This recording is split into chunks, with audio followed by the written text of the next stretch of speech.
Mon nom est Paul Fortin, directeur artistique du Domaine Forget. Ça me fait plaisir de vous accueillir tout le monde ici aujourd'hui. Et ça me fait plaisir d'accueillir tous ces grands artistes, n'est-ce pas, qui sont responsables de ce beau concert demain après-midi. Ici même au Domaine Forget. C'est notre fin de semaine d'ouverture. Alors ce soir, c'est Marie-Nicole Lemieux qui est là, naturellement notre ambassadrice qu'on aime tant, qui est une artiste tellement magnifique. Alors comme Marie-Nicole en est à sa 3e année comme ambassadrice du Domaine Forget, on s'était dit, qu'est-ce qu'on va faire, Marie-Nicole, cette année? Parce que l'année dernière, elle était venue avec Benedetto Lupo, le pianiste, puis l'année auparavant, elle avait fait les I Musici de Montréal avec elle. Donc, on s'est dit, tiens, on va faire une fin de semaine Marie-Nicole Lemieux, complète. Alors, ce soir, on va avoir, et sous toutes ses formes en plus. Donc, ce soir, on a Marie-Nicole qui va faire son répertoire baroque classique, avec les violons du roi, qui est naturellement un peu l'orchestre en résidence ici au Domaine Forget, puisque les violons viennent souvent plus qu'une fois. Donc, ils vont faire l'ouverture et la fermeture du festival. Et on a aussi ce grand flûtiste ce soir, Emmanuel Pahud, qui est là. Donc, très beau concert baroque classique. Mais demain, ce qui va être vraiment très intéressant et très spécial avec Marie-Nicole, c'est qu'on va faire un après-midi jazz, chanson française. Donc, Marie-Nicole souhaitait beaucoup retravailler avec Lorraine, parce que l'année dernière, quand on avait fait le lancement du Domaine Forget, avec Lorraine, nous avait fait un petit coucou, quoi, un petit Summertime de Gershwin, puis ça s'était très bien passé. L'expérience avait été vraiment extraordinaire. Alors, on s'est dit, on va refaire ça.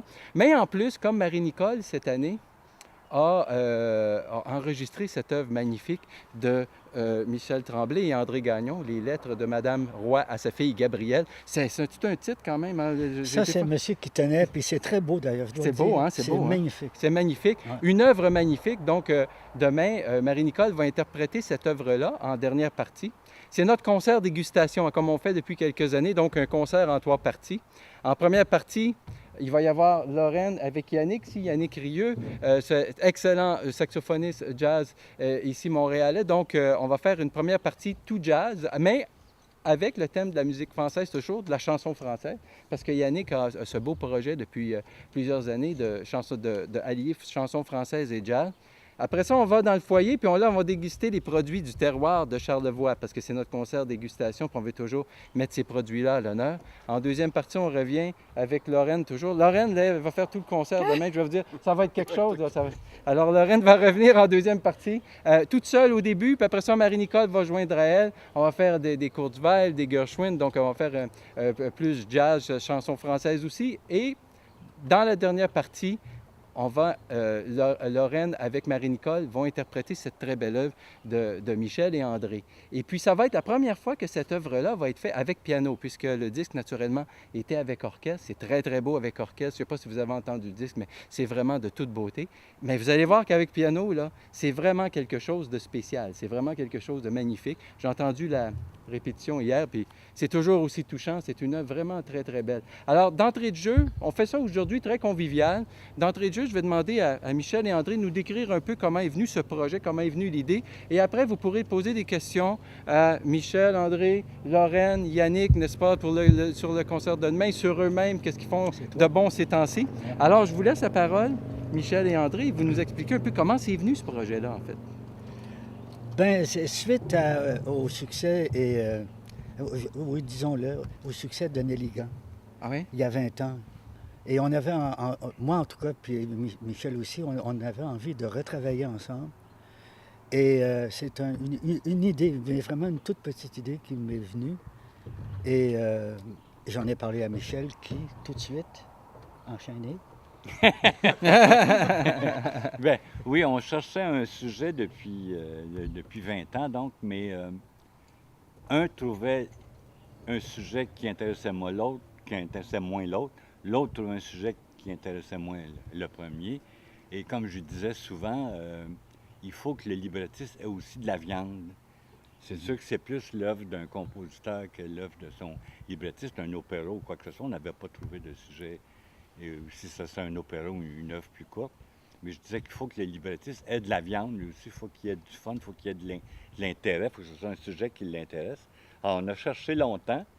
Et André est arrivé avec cette idée parce qu'on aime beaucoup Gabriel Leroy tous les deux. On est des grands admirateurs de cet incroyable auteur.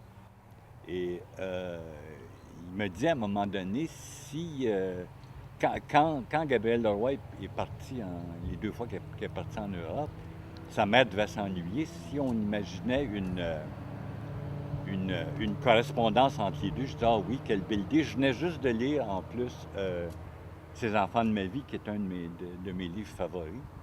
Je me suis dit, ah oui, c'est une bonne idée.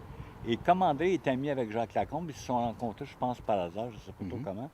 Et André en a parlé, et Jacques Lacombe lui a dit, oui, c'est un beau sujet, mais si vous faites une correspondance, ça veut dire l'une écrit, l'autre répond. Ça peut être trop long juste de faire des lettres des 2 côtés.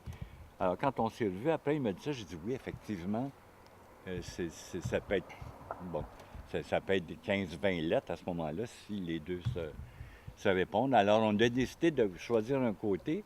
C'est moi qui ai eu l'idée de Mme Roy, parce que si on se replace à l'époque, c'était très rare, premièrement, que les Canadiens ou les Canadiens français ou les Québécois partent pour l'Europe. C'était dans les années 40.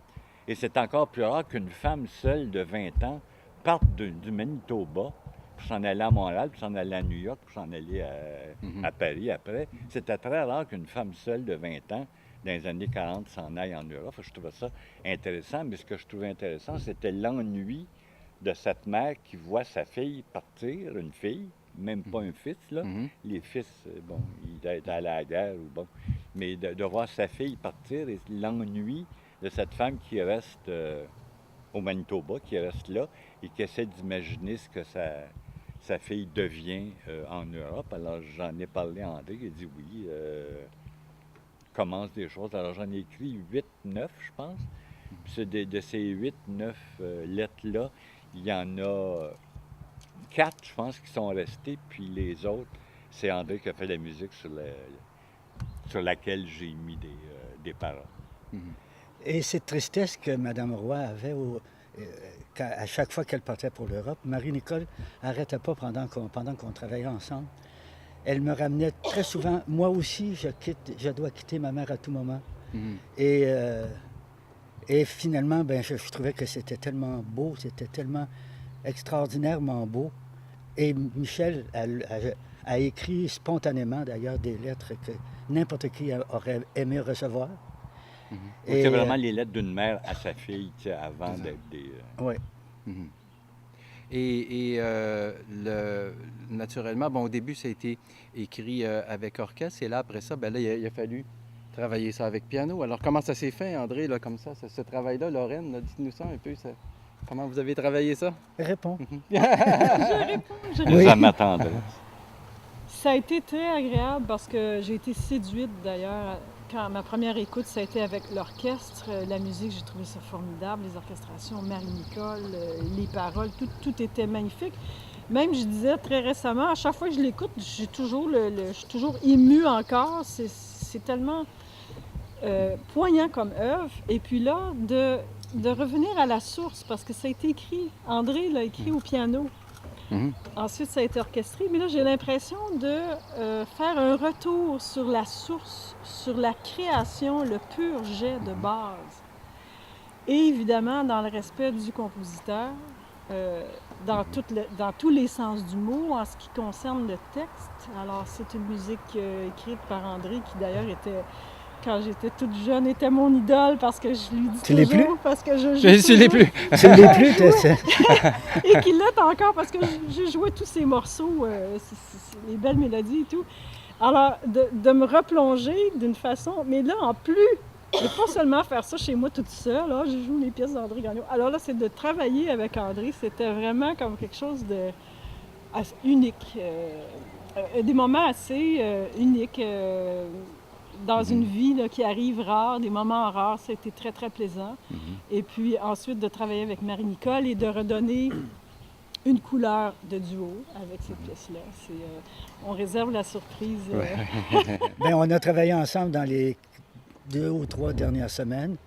Et il y a eu un contact musical qui s'est fait tellement, tellement facilement. T'es venu chez moi, puis on a mis la musique sur le lutrin de piano.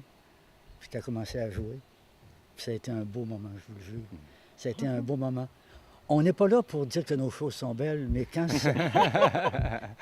les choses se placent d'elles-mêmes. Si on ne les trouvait pas belles, on ne serait pas là. Oui, exactement. Exactement.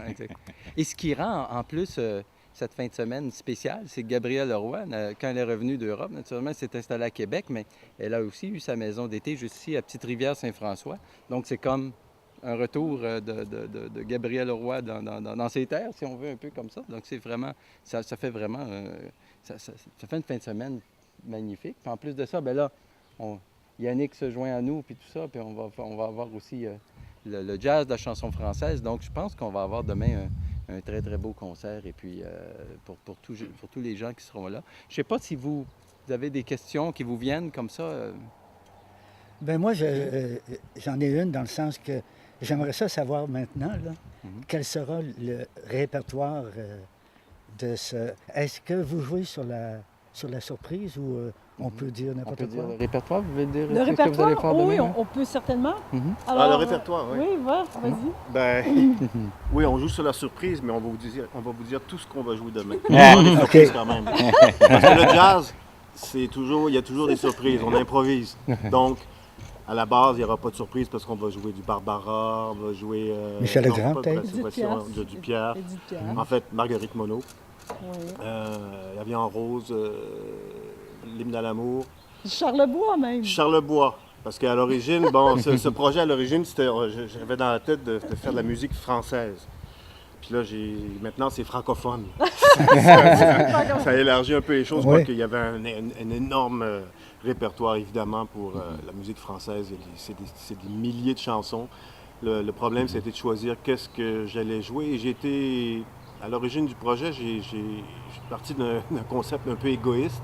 C'est-à-dire que moi, ce qui m'a bercé, mes parents sont français tous les deux, parisiens tous les deux à l'origine. Ils sont venus ici à la fin des années 50 et j'ai été bercé avec ces chansons-là qu'on va jouer demain. Donc, c'est comme j'ai dit, je vais commencer par ça parce qu'il va y avoir plusieurs volets éventuellement pour ce projet-là. Donc, le premier volet, on va dire, c'est les chansons qui m'ont bercé quand j'avais entre 4 et 18 ans, on va dire. C'est ça, c'est sympa. Voilà. Est-ce qu'il y a des questions d'ordre général? Parce que je sais qu'il y en a d'entre vous qui ont besoin de petites entrevues. Oui, il va y avoir des entrevues individuelles aussi. On serait prêt à y Oui. aller? On serait prêt à y aller? Oui, bien sûr. Très bien. Non, tout à fait, c'est ça. Mais moi, je voulais juste ajouter que quand j'écrivais les textes, je pensais piano et voix. Je pensais au magnifique cycle qu'il y a eu dans tout le 19e siècle européen. Et cet André, après, il me dit non, on va le faire avec un orchestre. Mais pendant que j'écrivais, je pensais piano. Est-ce que je peux te révéler quelque chose maintenant? Révèle donc moi ça. C'est que j'espérais, c'est un petit peu caché dans mon esprit, là, j'espérais que ça connaîtrait aussi, Que ça existe. que ça existerait, Ouais. qu'on n'aurait, je dirais Oui. pas le choix, parce que très souvent, c'est pas une question de choix, parce que c'est les circonstances qui font que... Bon, mais moi, je suis très content, puis je suis content que ce soit quelqu'un d'autre que moi. Je n'irai pas dans les détails, mais si je ne joue pas ce soir, c'est parce que j'ai des petits problèmes dont je ne parlerai pas véritablement, mais les raisons sont véritables et de quoi que je parlais là. Michel, aide-moi. Je disais que t'espérais Ah oui, que j'espérais. ça existe en J'espérais que ça existe aussi au piano, parce qu'un chant avec un accompagnement de piano, il y a une vérité là-dedans. C'est très plus particulier. intime aussi. On ne peut pas nous accuser de couvrir et de mettre peut-être trop de choses sur la tranche de pain, mais alors ce soir, non, c'est demain. Hein? Demain après-midi. C'est demain, c'est vrai. Pendant 3 semaines, t'es une sainte. Je pense que je l'appelais 5 ou 6 fois par jour pour lui demander est-ce que c'est bien demain qu'on répète? Tu sais? Bonjour. Alors, vous avez travaillé avec M. André Gagnon pour Néligan il y a de ça 20 ans. Qu'est-ce qu'il fallait absolument travailler encore une fois avec Ben, comme ça avait été une aventure extraordinaire avec Néligan, si ça marche une fois, pourquoi ça ne marcherait pas 2 fois? Alors, on s'était dit, tout de suite après Néligan, on s'était dit, il faudrait travailler ensemble, c'est intéressant. Ça a donné un résultat intéressant. Mais ce qui était difficile, c'est de trouver un sujet qui nous intéresse tous les deux. Parce que, comme je le disais tout à l'heure, c'est d'abord et avant tout l'œuvre, un opéra, par exemple, c'est d'abord et avant tout l'œuvre d'un compositeur, mais il faut que que le librettiste ait eu du fun lui aussi. Il faut que le librettiste ait de la viande lui aussi. Alors, ça a été long avant qu'on trouve un sujet qui nous intéressait tous les deux. C'est quoi le plus grand défi pour un écrivain de travailler avec un compositeur? Bien, pour les quatre premiers chants sur les 6, André a travaillé sur mes textes. Pour les 2 derniers, ce qui a été difficile pour moi, c'est que c'est des musiques qu'il m'a apportées. Après avoir fait les 4 premiers, il a pensé à 2 airs, puis il me dit ça serait beau. Je les ai écoutés, je lui ai dit oui, effectivement, ça serait magnifique. Et ce qui est difficile quand on écrit sur de la musique, c'est d'éviter les accents toniques déplacés. Parce qu'André et moi, on déteste quand on entend une chanson et que l'accent tonique est à mauvaise place. Ça nous choque tous les deux. Alors, ce qui était difficile pour moi, c'était d'écrire des paroles qui tombaient non seulement bien sur la musique, mais qui évitaient toujours les accents toniques faux, c'est-à-dire les accents toniques déplacés. Alors ça, c'était très difficile parce qu'écrire un texte, bon, je suis habitué, j'en fais depuis toujours, mais quand on écrit un roman ou quand on écrit une pièce, on n'a pas ce problème-là de l'accent tonique. Et vous avez sans doute un attrait certain pour l'opéra. J'imagine qu'il y a d'autres styles de musique qui vous intéressent, qui vous interpellent. Ce serait quoi les autres styles de musique? Bien, j'ai toujours écouté beaucoup de musique classique. J'ai été élevé à aimer la musique classique. Alors, c'est d'abord et avant tout ce que j'ai écouté. J'en écoute moins maintenant parce que j'ai subi une chirurgie au cerveau en 18 qui m'a laissé sourd à gauche. Donc maintenant, il y a plus quand j'écoute de la musique, il n'y a plus d'images stéréophoniques. Alors la musique est beaucoup moins importante dans ma vie maintenant parce que c'est moins beau que c'était.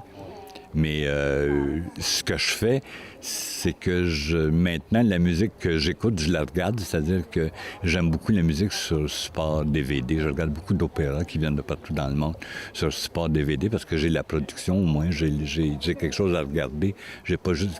Si j'écoute juste de la musique, c'est moins intéressant pour moi. La prochaine étape pour Michel Tremblay, c'est ça? Bien là, je viens juste de terminer les corrections de mon nouveau roman qui s'intitule Survivre, qui va paraître en novembre. Donc, je suis là maintenant, de juin à octobre-novembre, je suis en vraies vacances. J'ai fini mes corrections. Le livre est en train d'être lu par mon éditeur à Paris, alors là, peut-être qu'il va y avoir d'autres ajustements. Mais parce que c'est un travail très important. Les corrections, c'est bien beau d'écrire, mais il faut retravailler tout le temps après. Michel Tremblay, merci beaucoup. Ça me fait plaisir. Ça me fait plaisir. Alors, M. Gagnon, bonjour. Bonjour. Bienvenue dans Charlevoix. Bienvenue dans Charlevoix. Merci de m'accueillir. Mon Dieu, que c'est beau. Excusez-moi, vous me posez une question, puis je vais vous parler pendant 15 minutes. Non, on était sur la route quand on venait de Québec et je me permets, parce que ça faisait longtemps que j'étais venu ici. Tout de suite après l'album Neige, qui avait eu un certain succès, je voulais écrire une autre œuvre. Et dans le bruit de Montréal, ça marchait pas très bien. Et là, j'ai eu l'idée d'écrire quelque chose qui s'appellerait le Saint-Laurent. Et pour arriver à mes fins, j'avais loué une maison à Cap-à-l'Aigle pendant 2 semaines avec quelques amis. Il y a des amis qui venaient, qui partaient, il y en a d'autres qui arrivaient. J'étais un peu le maître des lieux, qui ne m'appartenait pas d'ailleurs. Et donc, j'étais venu ici au moins la moitié d'un album qui a été composé ici, tout près d'ici. C'est inspirant. Je comprends donc. Tout le monde rêve d'avoir un Charlevoix près de chez lui. Vous avez travaillé avec M. Tremblay il y a une vingtaine d'années avec Nélga. Pourquoi c'est important de retravailler encore avec M. Tremblay? Bien, parce que quand on a abordé ce travail-là, on ne se connaissait pas vraiment, on n'était pas des amis comme maintenant. Et 20 ans plus tard, je dirais même peut-être un peu avant, de temps en temps, bien, il l'a dit tout à l'heure, là, que parfois quelqu'un avait une idée puis pensait que peut-être ça pourrait intéresser l'autre, et c'est pas comme ça que ça marche. J'ai simplement...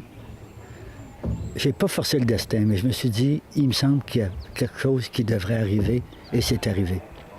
Cette idée Moi, j'ai eu l'idée première et Michel a eu l'idée de faire justement, de développer cette belle idée en disant que ça serait une suite de lettres fictives. Et là, la moitié du travail était fait. C'est quoi le plus grand défi pour un compositeur de travailler avec un écrivain? Le quoi? Le plus grand défi, ça serait quoi? Ah, je pensais que vous aviez dit défaut. Non. Belle question. Je pense qu'il faut faire ça. Il faut traiter ça comme si c'était une œuvre écrite par une seule personne. Je pense qu'il faut être aussi simple que ça.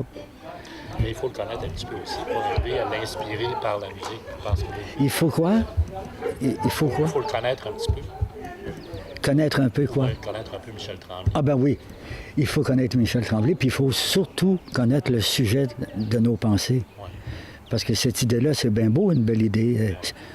C'est plein de bonnes idées qui se promènent dans l'air. Qu'est-ce qu'on fait avec ça, tu sais? Mais travailler avec quelqu'un d'autre, c'est le fun. Moi, en tout cas, ça m'arrive pas souvent. Michel, lui, a travaillé toute sa vie avec un metteur en scène, avec les acteurs qui jouent ses pièces, tu sais.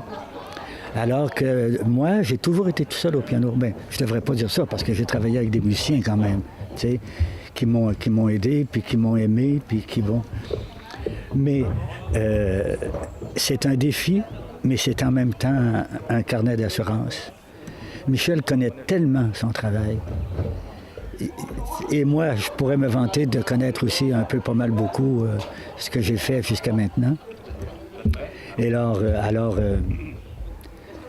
quand on voit les choses avant qu'elles soient complétées, ça nous apparaît quelque chose de presque insurmontable.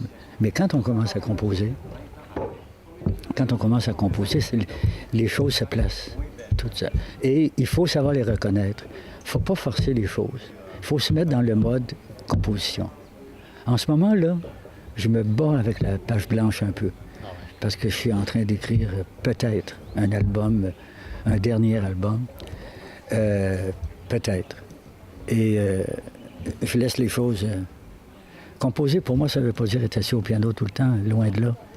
C'est aller me promener sur le Mont-Royal, c'est fermer les yeux un après-midi d'été, puis se laisser envahir, je dirais même. Puis, et faire confiance à la vie. Vous avez sans doute un attrait pour l'opéra, j'imagine. Pour l'opéra? Pour l'opéra. Oui, beaucoup. Est-ce qu'il y a d'autres styles de musique qui interpellent André Gagnon? Je peux pas répondre à ça, dans le sens que je peux vraiment pas imaginer ce que je pourrais faire d'autre en musique. J'ai une signature, et je le dis sans aucune prétention. Il se trouve que ma musique existe dans l'oreille de beaucoup de personnes. Puis en même temps,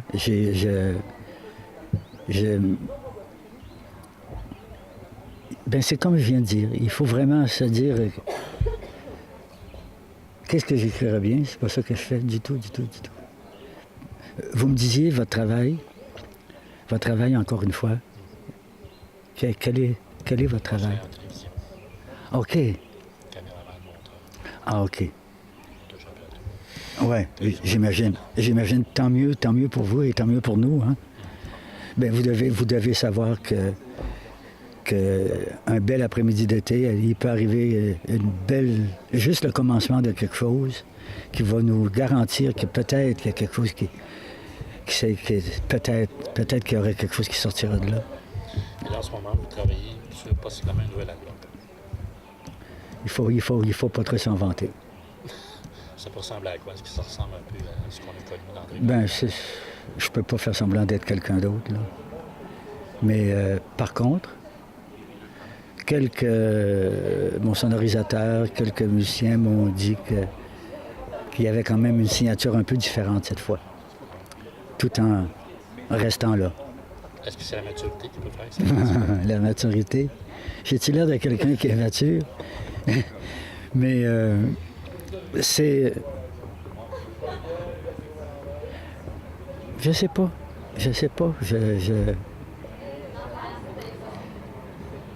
J'aime profondément faire ce que je fais. C'est pour ça que je dis que je fais confiance à la vie, parce que ça fait partie de ça. J'aime un moment, quelques heures passées au piano, parce que je touche quand même un peu le piano quand je compose. Là j'ai, ne serait-ce que 30 secondes. En 30 secondes, là, il y a déjà probablement une musique qui s'est imposée. Maintenant, il faut la faire fonctionner. Puis là, c'est le fun. C'est le fun, c'est dangereux, parce que ça peut nous faire comprendre peut-être que c'est terminé. Là. Essaye pas, là. T'as écrit ce que tu avais à écrire, tu sais. Ça peut être comme ça, mais ça peut être tout le contraire. Parce qu'il faut se réinventer. Ben oui, exactement. Puis... Quand vous composez essentiellement au piano? Non. Au contraire. Au contraire, je peaufine au piano, mais les idées me viennent très souvent alors que je suis en train de faire autre chose, que je suis en train de marcher dans les rues de Montréal, peu importe où je suis. C'est pas toujours by the book, là. J'espère que les choses vont être inspirantes cet après-midi-là. Et si cet après-midi-là, il n'est rien arrivé, je ferme ça, puis on continuera plus tard. Ça pourrait être demain exactement. Oui. M. Gagnon, merci beaucoup. Merci. Prenez place. Ça va? Moi, j'ai l'habitude. Il n'y a pas de grand. Excellent.